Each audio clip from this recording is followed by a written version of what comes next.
mungkin dia sendiri kayak nggak nyaman kali ya, bisa jadi, atau mungkin fotonya kayak disalahgunakan untuk kebutuhan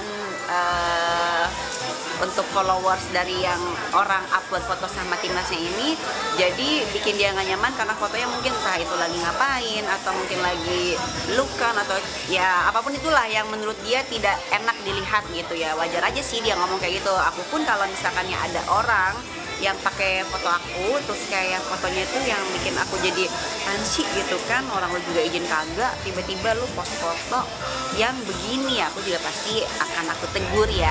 Besar apa pengaruhnya gitu? Kayaknya sih selama ini juga kalau aku ya mungkin nggak sampai sejauh itu gitu. Cuman sebisa mungkin juga kasih penjelasan, misalnya aku yang jadi korbannya misalnya. Kasih penjelasan sejelas-jelasnya gitu. Tapi penjelasan itu pun juga kan nggak akan di seluruh orang akan tahu dan itu akan tetap membekas kan gitu. Cuman tergantung kitanya mau ngeribetin itu nggak, mau dibikin pusing atau enggak gitu.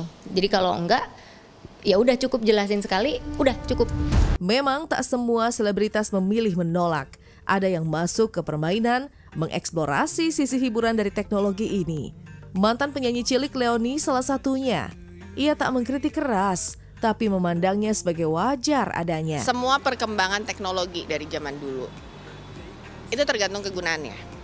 Teknologi apapun selama dipergunakan dengan baik, ya manfaatnya banyak untuk kita, masyarakat. Tapi selama dipergunakan untuk hal yang salah, apapun itu ya jelas ada.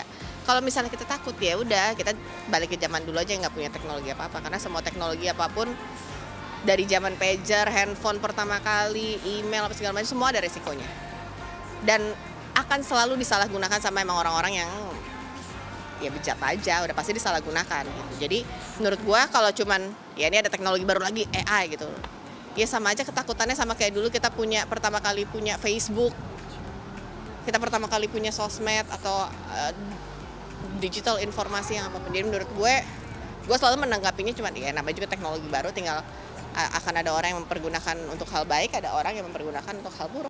Aku sih senang-senang aja selama itu fotonya normatif ya, kayak cuman peluk atau pegangan tangan itu masih oke lah. Karena memang aku kemarin juga sempat lihat ada salah satu foto yang diedit, aku sempat shock sih, loh kok gitu kan, apakah ini siapanya dia gitu atau apakah ternyata AI gitu. Dan baru tadi juga aku kayak pengen dibuatin sebenarnya sama salah satu artis Korea kesukaanku, cuman nggak tahu ya kalau misalkannya aku mau pakai foto dia apakah harus izin atau boleh, dan boleh tag apa enggak gitu. Sikapi lebih bijak sih, karena kita nggak bisa tidak mengikuti perkembangan zaman ya, apalagi kan sekarang tuh ada ChatGPT, ada AI. Sebenarnya memang benar itu lebih memudahkan lah untuk mungkin sebagian dari pekerjaan aku dan mungkin teman-teman juga yang lain.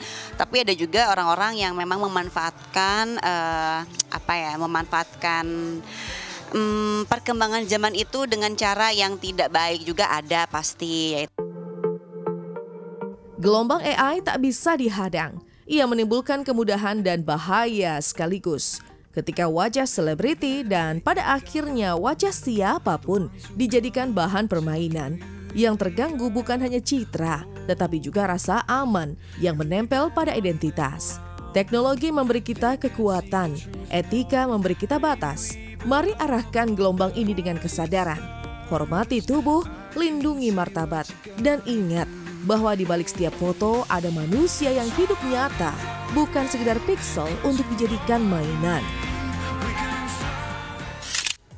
Ya, kalau keluarga sendiri kan pastinya itu berbeda gitu ya dengan kalau kita mencatut foto orang lain yang tidak kita kenal. Dan betul tadi, konsen itu sangat penting. Jadi selalu mengaplikasikan sesuatu dengan konteks, dan untuk mengaplikasikan konteks ini kita juga butuh pengetahuan dan juga pemahaman. Makanya edukasi itu penting banget. Benar banget, nggak semua tren harus diikutin.